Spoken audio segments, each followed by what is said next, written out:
Hey everyone, and welcome back. We're diving into some really interesting stuff today.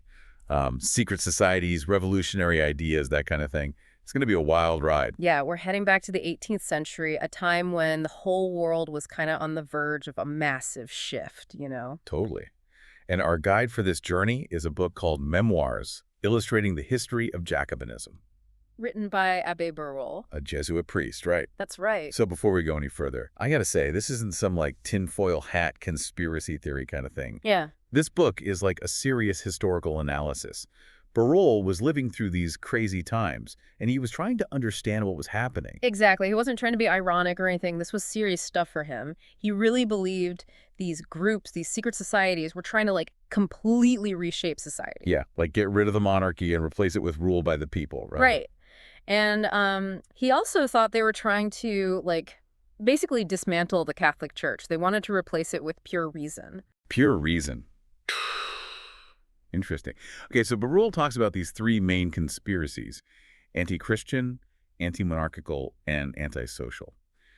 Starting with the anti-Christian one, he's basically arguing that there was this organized campaign to undermine Christianity. And it was already in motion, big time. He even names some of the key players. Like who? Voltaire. Oh, wow. Voltaire? Yeah. Diderot. Wow. Even Frederick II of Prussia. Now, to be fair, Barruel doesn't paint them as, mustache-twirling villains. He acknowledges that they were complex figures. Right, but he definitely sees their ideas as being really dangerous. Right, definitely. And here's where things get really interesting.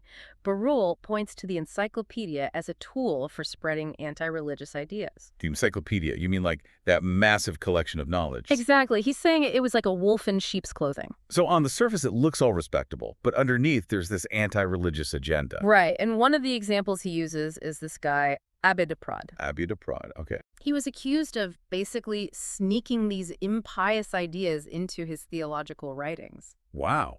So he's using religion itself to criticize religion. That's pretty sneaky. Yeah, and it totally plays into Barruel's idea that these conspirators were using these cloak and dagger tactics to chip away at the church's authority. Barruel was also super suspicious of what was happening with religious orders at the time. Like them being suppressed. Yeah.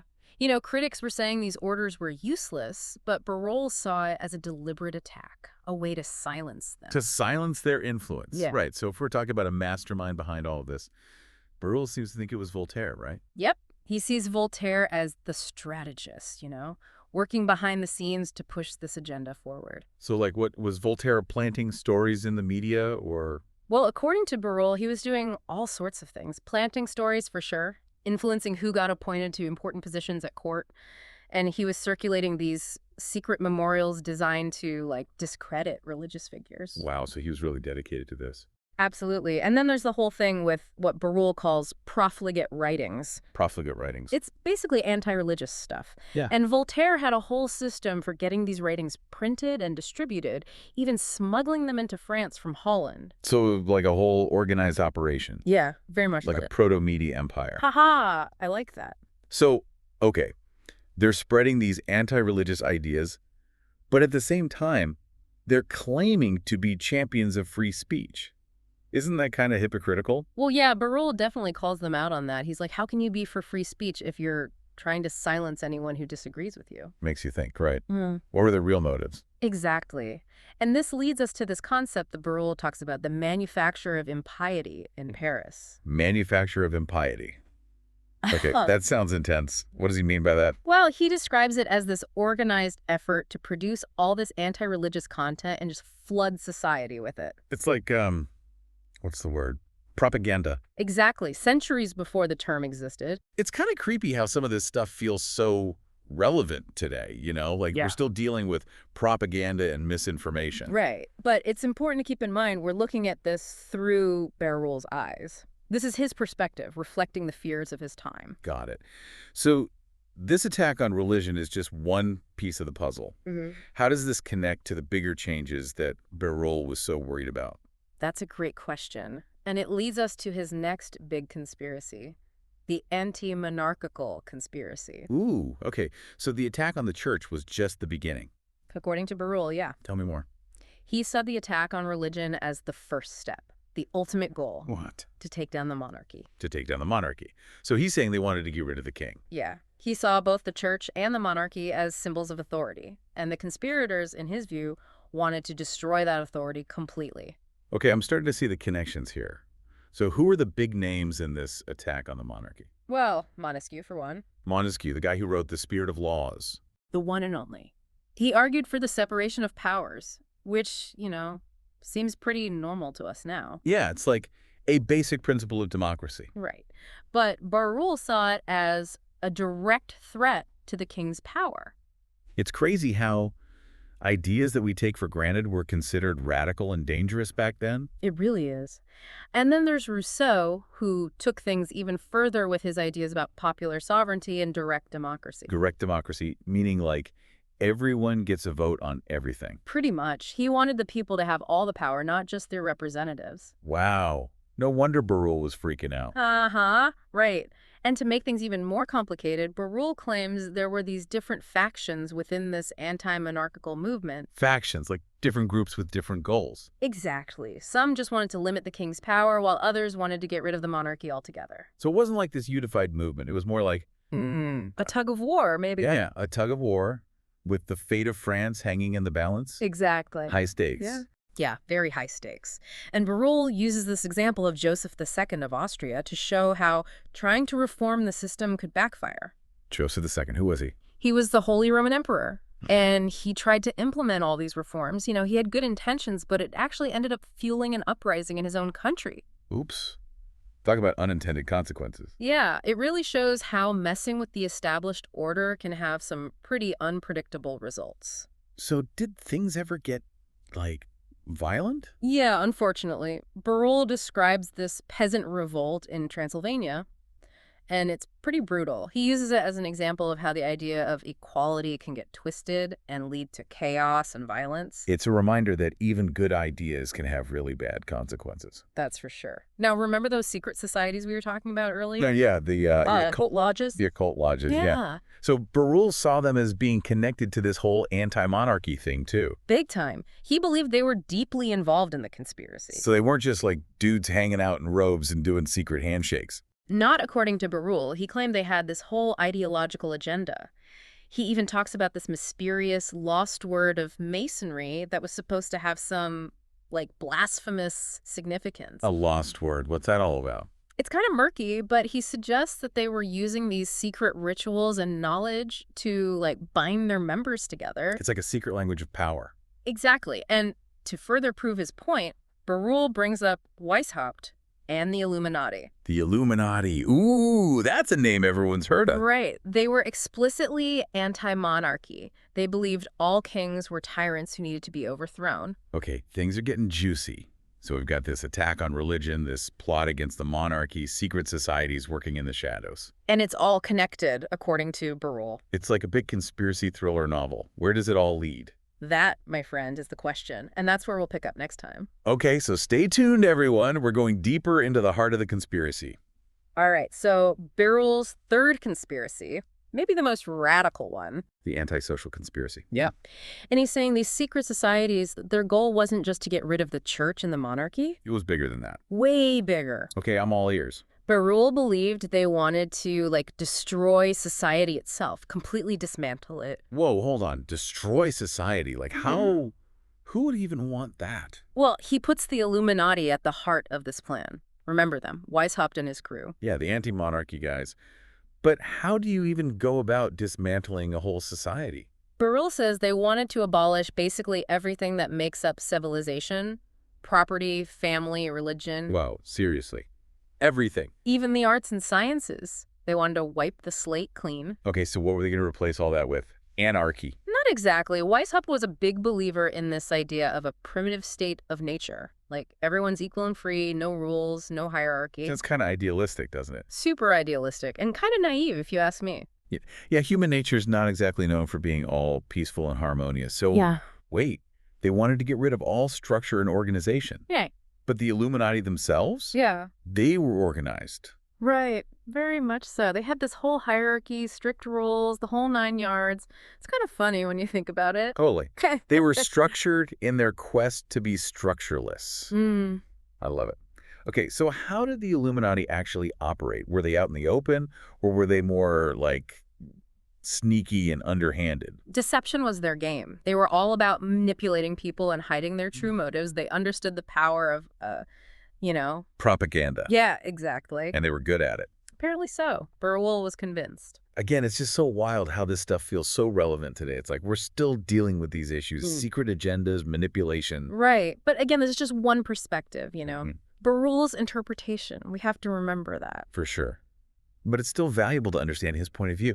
It gives us a glimpse into the anxieties of that time. Exactly. So what struck you most about Barruel's analysis while we were getting ready for this? Honestly, it's how he connects all these seemingly random things. You know, the Enlightenment, the suppression of religious orders, the spread of new literature. He weaves it all together into this, like, grand conspiracy narrative. It's a pretty epic story he's telling. Yeah, and it makes you think, right? Like, who gets to tell the story of history? Whose voices get heard? Exactly. History is never just black and white. It's messy and complicated. And Barruel's work, even if we don't agree with all of it, gives us this fascinating window into how people were trying to make sense of all the chaos. Totally. So, yeah, maybe Barruel was a little too quick to see conspiracies, but his book still tells us a lot about the fears and anxieties of a society that was, kind of falling apart. Right on the edge of a revolution. Exactly. So, okay, we've got these three conspiracies: attacking religion, undermining the monarchy, and trying to create this totally new social order. But how does Barruel link all of this to the French Revolution itself? He was writing this as it was all happening, so. You know, he wasn't just some detached observer. He was right in the thick of it. Yeah. So what's his take? Well, he argues that the French Revolution was basically the climax of all these conspiracies, like all those abstract ideas about equality and liberty and reason. They finally erupted into real-world action. That's it. He's saying it wasn't just some random uprising. It was the result of years of planning and manipulation by these secret societies. Whoa, so he's saying they orchestrated the whole thing. Pretty much. At least that's how he saw it. Isn't that a little oversimplified, though? I mean, the French Revolution was such a complex event. Lots of factors contributed to it. You're not wrong. Most historians today would say Barruel's explanation is too simple. You can't just boil it all down to a conspiracy. Yeah, it was way more complicated than that. Of course. But what's interesting is that Barruel captures this very real fear that was spreading through Europe at the time. The fear of secret societies. Like the fear that these groups had the power to overthrow governments and destroy everything. Exactly. And that fear, even though it might seem irrational to us now, it was very powerful back then. I guess it's kind of a timeless fear, isn't it? Mm-hmm. The fear of the unknown, the fear of hidden agendas. Totally. It makes you wonder why we're so drawn to conspiracy theories, even today. Maybe it's comforting to think that there's some, like, order to the chaos, Yeah. even if that order is a scary conspiracy. Makes sense. So, okay, back to Barruel. He's saying that the revolutionaries, the Jacobins, he saw them as the embodiment of these three conspiracies. They were the ones who took those ideas about equality and liberty and actually put them into practice. So they were the ones who turned those abstract ideas into a force for radical change. Right. And in his view, that change wasn't a good thing. He portrays them as agents of chaos, destroying the old world without any real plan for what would replace it. Which I guess is kind of the definition of antisocial, right? Exactly. You're getting it. And Barruel really lays out the horrors of the revolution, the violence, the executions, the persecution of the church. He wants to make sure people understand just how destructive it all was. He doesn't hold back. Yep. It's a pretty dark picture he paints. Yeah. It makes you think about the cost of revolution, even revolutions that are fought for noble goals. Right. The road to change can be pretty bloody. But even beyond all the violence and upheaval, it's interesting to think about the lasting impact of the revolution, and the ideas that fueled it. Like those ideas are still with us today, right? Liberty, equality, the rights of the individual. Exactly. We're still wrestling with those same fundamental questions centuries later. What's the right balance between individual freedom and social order? How do we create a just and equitable society? Big questions. Yeah.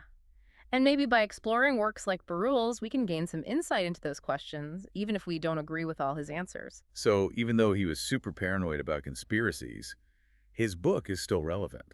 Totally. It shows us how these fears and anxieties have shaped our thinking about power and authority, even up to the present day. Okay, I'm starting to see how this all fits together. Yeah. So even if Barruel might have been a little over the top with his conspiracy theories, his book still offers valuable insights into the fears and anxieties of a society on the verge of radical change. Absolutely. And it's a reminder that ideas have power, and that those who control the narrative often end up controlling the course of history. Whoa, that's deep.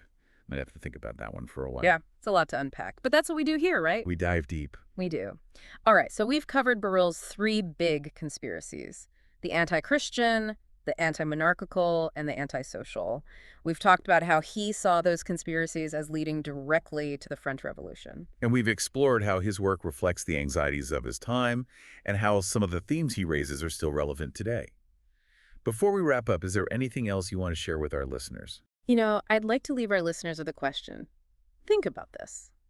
How much of what we believe about the world, about history, about ourselves even, Yeah. how much of it is shaped by the stories we've been told, by the narratives that have been passed down to us? That's a great question. It really makes you think about where our beliefs come from. Exactly. And it challenges us to question those beliefs, to dig a little deeper, to look for evidence and think critically. To not just accept things at face value. That's it.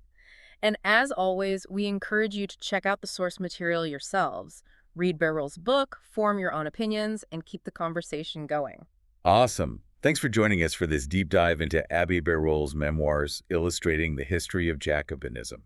It's been a wild ride through the 18th century, and I, for one, have learned a lot. Me too. Until next time, keep those minds open and keep exploring. It's funny, right? Like, we've been talking about Barruel and his conspiracy theories, but this whole idea of secret societies controlling everything, it's kind of like a timeless fear, isn't it? Oh, yeah, for sure. It pops up again and again throughout history.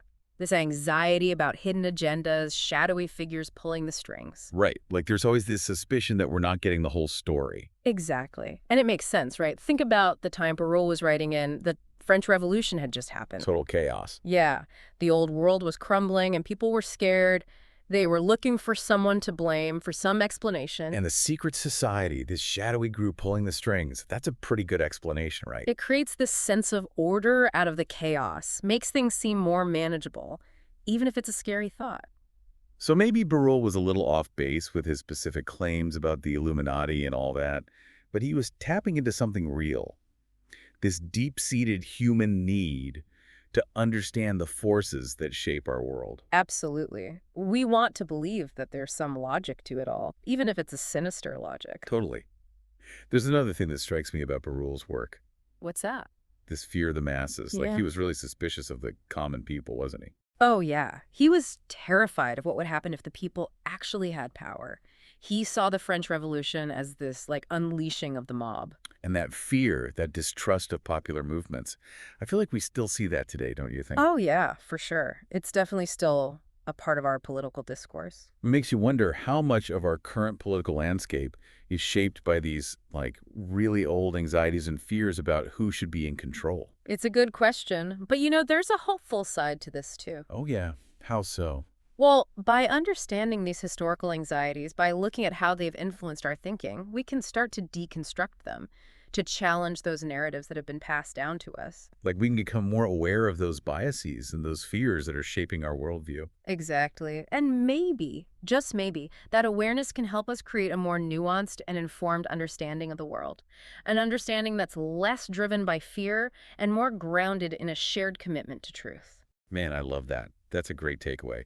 So yeah, Barruel might have been a little too quick to see conspiracies everywhere. He definitely had a knack for that. But his work still gives us a lot to think about, right? It helps us understand the fears and anxieties of a society in crisis. And it challenges us to question our own assumptions and biases, to think critically about the narratives that shape our world. Absolutely. Well, I think that about wraps it up for this deep dive into Abbé Barruel and his memoirs illustrating the history of Jacobinism. It's been a pleasure exploring this with you. Likewise. And to all our listeners out there, thanks for joining us on this journey through 18th century paranoia and conspiracy theories. We hope you've enjoyed it. And as always, we encourage you to check out Barruel's book yourselves and form your own opinions. Until next time, stay curious, stay skeptical, and get searching for the truth.